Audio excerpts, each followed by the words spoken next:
In this video exercise, we will run a molecular dynamics simulation on the 1MK5 streptavidin biotin system that we prepared in a previous video exercise. Now, before we proceed, we can find more details about Desmond molecular dynamics, including specific details on many of the advanced settings in the Desmond user manual. Just head up to Help, Manual Index, Desmond user manual. Note that there is also quick start guides and tutorials, including some written by D.E. Shaw Research. So let's begin. Here we have the prepared system of 1MK5 generated earlier. So now let's launch Desmond's molecular dynamics panel. Just go to Applications, Desmond, Molecular Dynamics.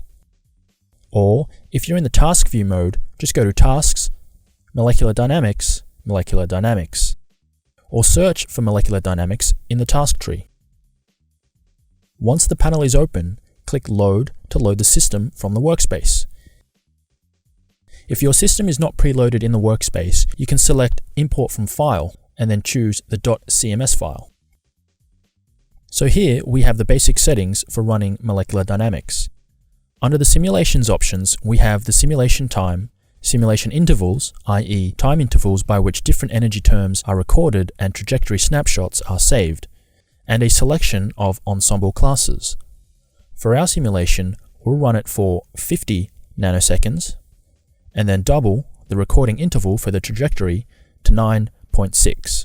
Now, this simulation can be considered lengthy compared to the 1.2 nanosecond simulation default, but this depends of course on the CPU or GPU speed and the number of CPUs or GPUs used.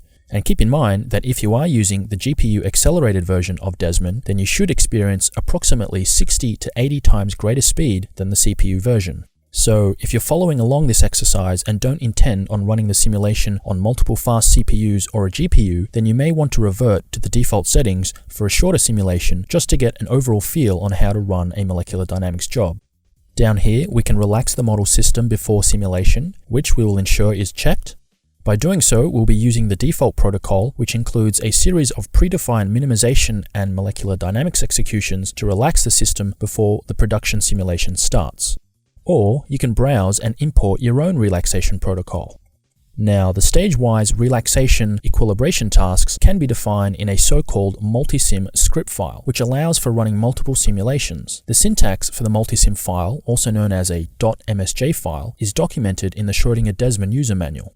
But here you can quickly see what the contents of the default .msj file should look like. This contains the default relaxation protocol. As we scroll down, notice here we have our first minimization stage, where there are restraints on the solute, followed by another minimization stage without any restraints at all. Then there is a simulation stage using NVT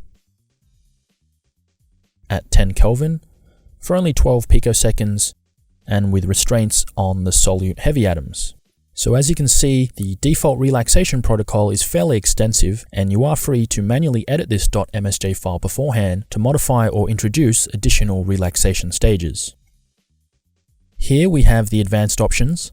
Options in the integration tab for the MD tasks include the multiple time step, RESPA schedule and constraints. Under the ensemble tab, we have the thermostat and the barostat parameters. Under interaction, we have the parameters for computing non-bonded interactions. Under restraint, we have a table in which multiple sets of atoms can be subjected to harmonic restraints with a user-defined force constant. Atom selection can be directly inputted as an ASL expression, or you can click Select to bring up the atom selection dialog box. Under output, we have the names of various Desmond output files and places for you to specify how often these files are updated during the simulation. For example, different energy terms are recorded in the energy sequence file in user-defined intervals. Snapshots of the simulation are periodically saved in the trajectory file, and the entire simulation state is also saved at user-defined intervals in a checkpoint file. Desmond simulations can be restarted from these checkpoint files with bitwise accuracy. The glue option here is very useful. With this option set, the Desmond trajectory file will be constructed in such a way that receptor ligand complexes, or DNA strands, or any other multi-molecule structure always stays together for visualization purposes, even if their primary images separate due to the periodic boundary conditions. Finally, in the Miscellaneous tab, we have options for randomizing velocities.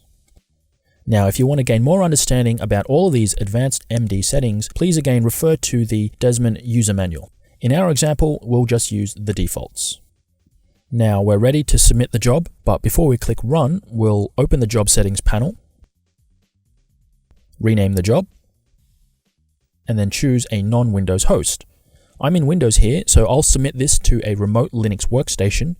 Now that machine has 4 CPU cores and a couple of suitable graphics processors which I will select. Again, this is to take advantage of the 60 to 80 times speed up on GPUs. I can either automatically select the GPUs or select them manually. Now more details about the requirements for graphics processors can be found in the Schrödinger installation guide. Okay, when ready, we'll click Run. This job shouldn't take more than a day to complete using the GPUs. So check back in our follow-up video where we'll go through the molecular dynamics results in detail.